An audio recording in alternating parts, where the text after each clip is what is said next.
Innal hamdalillah nahmaduhu wa nasta'inuhu wa nastaghfiruhu wa natubu ilaih wa na'udzu billahi min syururi anfusina wa min sayyiati a'malina may yahdihillahu fala mudilla lahu wa may yudlil fala hadiyalah.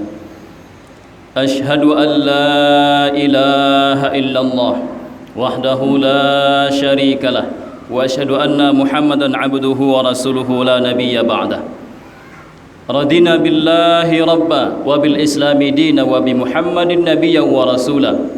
Allahumma salli wa sallim wa barik ala hadha nabiyil karim wa ala alihi wa sahbihi rasulillahi ajmain, amma ba'd. Faya ibadallah ittaqullah haqqa tuqatih wa la tamutunna illa wa antum muslimun. Wa qala Allah ta'ala fi kitabihil karim, a'udzu billahi minasyaitonir rajim, bismillahirrahmanirrahim. Ya ayyuhalladzina amanu taqullaha haqqa tuqatih wa la tamutunna illa wa antum muslimun. Wa qala aidan ya ayyuhan nasu u'budu rabbakumul ladzi khalaqakum wal ladzina min qablikum la'allakum tattaqun. Shadaqallahul azim. Hadirin kaum muslimin jamaah Jumat mati Allah Subhanahu wa taala. Alhamdulillah, mari kita bersyukur kepada Allah Subhanahu wa taala atas segala nikmat, atas segala karunia yang Allah limpahkan kepada kita, khususnya nikmat Islam, nikmat iman dan nikmat hidayah. Sehingga dengan semua nikmat yang Allah limpahkan kepada kita tersebut menjadikan semua aktivitas kita bernilai ibadah di hadapan Allah Subhanahu wa taala. Salawat serta salam kepada Nabi besar Muhammad sallallahu alaihi wasallam dengan mengucapkan Allahumma salli ala sayyidina Muhammad wa ala ali sayyidina Muhammad. Mudah-mudahan dengan senantiasa memperbanyak selawat kepada baginda Rasulullah sallallahu alaihi wasallam sebagai wujud cinta kita kepada baginda Rasulullah sallallahu alaihi wasallam dan juga sebagai wujud pengamalan kita kepada sunnah baginda Rasulullah sallallahu alaihi wasallam, khususnya dengan memperbanyak selawat pada hari Jumat yang mulia ini. Sebagaimana sabda baginda Rasulullah sallallahu alaihi wasallam, barang siapa yang berselawat kepadaku di hari Jumat, maka selawat itu akan langsung sampai kepadaku. Hadirin kaum muslimin rahimakumullah, mudah-mudahan kita pandai memanfaatkan momentum Jumat yang mulia ini untuk memperbanyak salawat kepada baginda Rasulullah sallallahu alaihi wasallam dan berharap kita kepada Allah Subhanahu wa taala di yaumil akhir kelak kita mendapat syafaat dari baginda Rasulullah sallallahu alaihi wasallam. Amin ya rabbal alamin. Hadirin kaum muslimin rahimakumullah, tidak bosan-bosan khatib mengajak kepada diri khatib dan kita semuanya untuk senantiasa meningkatkan takwa kepada Allah Subhanahu wa taala, untuk senantiasa meningkatkan hubungan kita dengan Allah Subhanahu wa taala, untuk senantiasa memelihara hubungan kita dengan Allah Subhanahu wa taala, agar hubungan itu senantiasa lurus, agar hubungan itu tidak terjadi penyimpangan dalam rangka ketaatan kepada Allah Subhanahu wa taala. Mudah-mudahan semakin bertambah umur kita, semakin banyak nikmat yang Allah limpahkan kepada kita, maka semakin bertakwa kita kepada Allah Subhanahu wa taala. Amin ya rabbal alamin. Hadirin kaum muslimin jamaah Jumat mati Allah Subhanahu wa taala. Pada kesempatan khutbah yang singkat ini, khatib mencoba mengangkat satu tema tentang pentingnya pendidikan anak. Hadirin kaum muslimin rahimakumullah, Allah telah firmankan dalam Al-Quran, tepatnya surah An-Nisa ayat 9. A'udzubillahi minasyaitonir rajim. Wal yakhshal ladzina law taraku min khalfihim dzurriyyatan dhi'afa khafu 'alaihim falyattaqullaha wal yaqulu qawlan sadida. Shadaqallahul azim. Dan hendaklah takut kepada Allah orang-orang yang sekiranya meninggalkan keturunan yang lemah di belakang mereka, yang mereka khawatir terhadap kesejahteraannya. Oleh karena itu hendaklah mereka bertakwa kepada Allah dan hendaklah mereka berbicara dengan tutur kata yang benar. Surah An-Nisa ayat 9. Hadirin kaum muslimin yang Allah muliakan, di sini Allah memerintahkan kepada kita agar kita takut akan meninggalkan keturunan yang lemah di belakang kita, keturunan yang kita khawatirkan akan kesejahteraannya setelah kita meninggal, setelah kita tiada di muka bumi ini. Maka Allah perintahkan kita untuk takut dan bertakwa kepada Allah Subhanahu wa taala, kemudian bertutur kata yang lemah lembut dan benar semata-mata mengharap ridha Allah Subhanahu wa taala. Hadirin kaum muslimin rahimakumullah, keturunan yang lemah ini tidak hanya lemah dari satu aspek, tapi dari semua aspek yang perlu kita perhatikan. Apakah itu lemah jiwanya, lemah mentalnya, lemah fisiknya, ataupun kekurangan makanan dan sebagainya yang menyebabkan kita khawatir akan kesejahteraan mereka sepeninggal kita. Maka Allah perintahkan kita untuk khawatir dan bertawakal kepada Allah Subhanahu wa taala dan bertakwa kepada Allah Subhanahu wa taala. Hadirin kaum muslimin yang Allah muliakan, mungkin persoalan ini jarang menjadi pembahasan kita, menjadi kepikiran kita, bahwa keturunan yang baik, keturunan yang berkualitas penting untuk kita jaga, penting untuk kita perhatikan. An-Nawawi Al-Bantan dalam bukunya Tanqih Al-Qaul menyebutkan beberapa keutamaan dalam pendidikan anak ini. Yang pertama adalah pendidikan akhlak. Pendidikan akhlak merupakan pemberian orang tua yang paling mulia kepada keturunannya. Pendidikan akhlak merupakan perbuatan yang paling mulia yang diberikan oleh orang tua kepada keturunannya. Hadirin kaum muslimin yang Allah muliakan, begitu pentingnya akhlak ini. Sampai-sampai baginda Rasulullah SAW juga ketika beliau turun ke muka bumi ini dalam rangka untuk menyempurnakan akhlak, liutammima makarimal akhlaq. Bahkan baik buruk, maju mundur sebuah bangsa sangat tergantung akhlak masyarakatnya. Kalau kita ingin melihat kemajuan suatu komunitas, suatu masyarakat, organisasi, jemaah dan sebagainya, maka lihatlah akhlaknya. Maka begitu penting memberikan pendidikan akhlak bagi keturunan kita, bagi anak-anak kita. Karena tidak ada yang paling membanggakan kedua orang tuanya selain anak-anaknya, generasi keturunannya memiliki akhlak yang mulia, yang takut kepada Allah Subhanahu wa taala. Ini yang perlu kita khawatirkan, hadirin kaum muslimin rahimakumullah. Apakah kita sudah menghabiskan uang, biaya, modal dan sebagainya dalam rangka untuk memuliakan akhlak anak-anak keturunan kita? Apakah kita sudah memperhatikan aspek ini? Atau jangan-jangan kita sibuk dengan pemberian-pemberian yang tidak berorientasi kepada tingginya akhlak keturunan kita?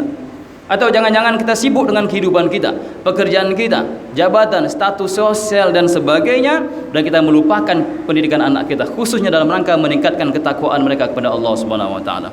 Hadirin kaum muslimin yang Allah muliakan, maka kata Syekh Nawawi, memberikan pendidikan akhlak kepada anak merupakan pemberian yang luar biasa, pemberian yang mulia kepada keturunan kita. Hadirin kaum muslimin yang Allah muliakan, adapun keutamaan yang kedua adalah mendidik anak lebih besar pahalanya daripada sedekah 1 sa' atau 1 liter setiap hari. Pendapat Imam An-Nawawi yang dikutip oleh Nawawi Al-Bantan. Memberikan pendidikan kepada anak itu lebih besar keutamaannya daripada sedekah 1 sa' atau 1 liter setiap harinya. Karena ketika kita bersedekah dalam bentuk barang, ketika kita sudah meninggal, maka selesai pahala itu. Tetapi ketika kita memberikan pendidikan, memuliakan akhlak, memberikan pendidikan akhlak moral kepada anak kita, ketika kita meninggal, ketika anak itu memberikan kebaikan-kebaikan yang panjang, mendoakan kita, yang akan membuat kubur kita menjadi lapang, yang akan meringankan siksa kubur kita dengan doa-doa anak yang soleh. Apalagi anak yang soleh itu melakukan kebaikan-kebaikan yang panjang, maka itu akan menjadi amal jariah bagi kita. Maka kita Imam An-Nawawi memberikan pendidikan kepada anak itu lebih besar keutamaannya daripada sedekah setiap hari sebesar 1 sa' atau 1 liter. Hadirin kaum muslimin yang Allah muliakan. Kemudian yang ketiga adalah mendidik anak akan membawa orang tuanya ke dalam darul farah. Darul farah adalah suatu tempat di surga yang mana tidak semua orang bisa masuk ke dalamnya. Kata Imam Nawawi, yang mana ini Allah peruntukkan bagi orang-orang yang berbuat baik kepada anak keturunannya. Surga yang Allah peruntukkan, tempat yang Allah peruntukkan bagi orang-orang yang berbuat baik dan kebajikan kepada anak keturunannya, baik laki-laki maupun perempuan. Mereka senantiasa membahagiakan anaknya, yang senantiasa memberikan makanan yang halal kepada keturunannya, yang senantiasa memberikan kebahagiaan kepada keturunannya. Bukan sebaliknya, mereka manfaatkan keturunan mereka untuk kejayaan mereka, untuk status sosial mereka dan sebagainya. Hadirin kaum muslimin yang Allah muliakan, dari 3 aspek ini sangat penting bagi kita untuk memberikan pendidikan yang terbaik bagi anak dan keturunan kita. Apakah kita sudah melakukan hal terbaik untuk keturunan kita? Apakah kita sudah memikirkan dan merencanakan ketika kita meninggal kelak, siapa yang akan nanti memberikan kebaikan-kebaikan yang tidak pernah terputus pahalanya kepada kita? Maka oleh karena itu, ketika kita menghabiskan biaya, ketika kita mendedikasikan semua hidup kita untuk anak kita, untuk pendidikan anak kita agar mereka mulia di hadapan Allah Subhanahu wa taala, maka itu jihad kita kepada Allah Subhanahu wa taala.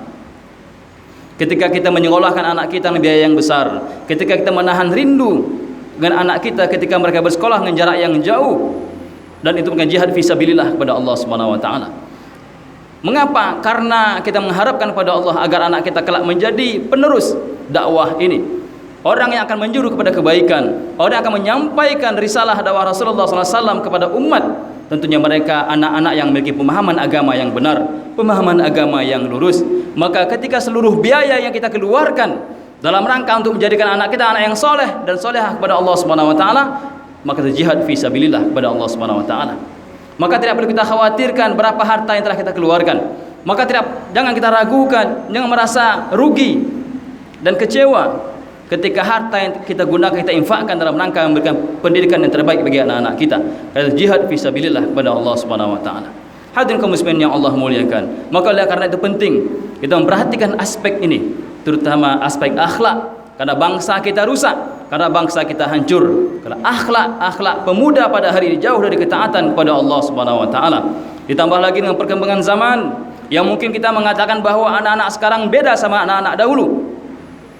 Dulu kita mungkin tidak seperti ini, karena tantangannya beda, cobaannya beda, zamannya berbeda. Imam Ali bin Abi Thalib pernah mengatakan, didiklah anakmu sesuai dengan zamannya.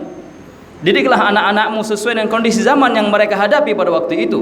Mungkin pola pendidikan kita beda dengan kita zaman dahulu dengan anak zaman sekarang. Maka di sini pentingnya ilmu pengetahuan bagi orang tua, pentingnya ilmu dalam mendidik anak, pentingnya bagaimana kita bisa mendidik anak kita untuk taat kepada Allah Subhanahu wa taala walaupun zaman sudah berubah, walaupun fenomena, kondisi lingkungan, cobaan, tantangan yang kita hadapi beda dengan masa-masa dahulu. Tetapi di sini penting untuk ilmu pengetahuan. Kembali kepada Al-Qur'an dan Sunnah, dan insyaallah Quran dan Sunnah tidak akan pernah berubah. Akan sama, akan mampu menyesuaikan diri dengan kondisi zaman. Maka di sini pentingnya ilmu pengetahuan. Bahkan Allah sebutkan dalam Al-Qur'an dalam surah An-Nisa tadi, wal yakhshal ladzina law taraku min khalfihim dzurriyyatan dhi'afa khafu 'alaihim falyattaqullah wal yaqulu qawlan sadida. Dan hendaklah takut pada Allah orang-orang yang sekiranya meninggalkan keturunan yang lemah, dan di belakang mereka khawatir terhadap kesejahteraannya. Oleh karena itu hendaklah mereka bertakwa kepada Allah Subhanahu wa taala. Kembali kepada bertakwa kepada Allah Subhanahu wa taala. Secanggih apapun metodenya, sekuat apapun wawasan kita dalam mendidik anak-anak kita, strategi yang jitu, pendidikan yang mahal, kalau seandainya orang tua tidak bertakwa kepada Allah Subhanahu wa taala, kalau seandainya kita tidak mengedepankan ketakwaan kepada Allah Subhanahu wa taala, maka semuanya akan menjadi sia-sia. Maka orang tua yang soleh, orang tua yang taat kepada Allah Subhanahu wa taala juga akan meninggalkan kebaikan kepada keturunannya. Dan banyak Allah sebutkan dalam Al-Quran kisah-kisah tentang orang tua yang soleh itu meninggalkan keturunan yang soleh.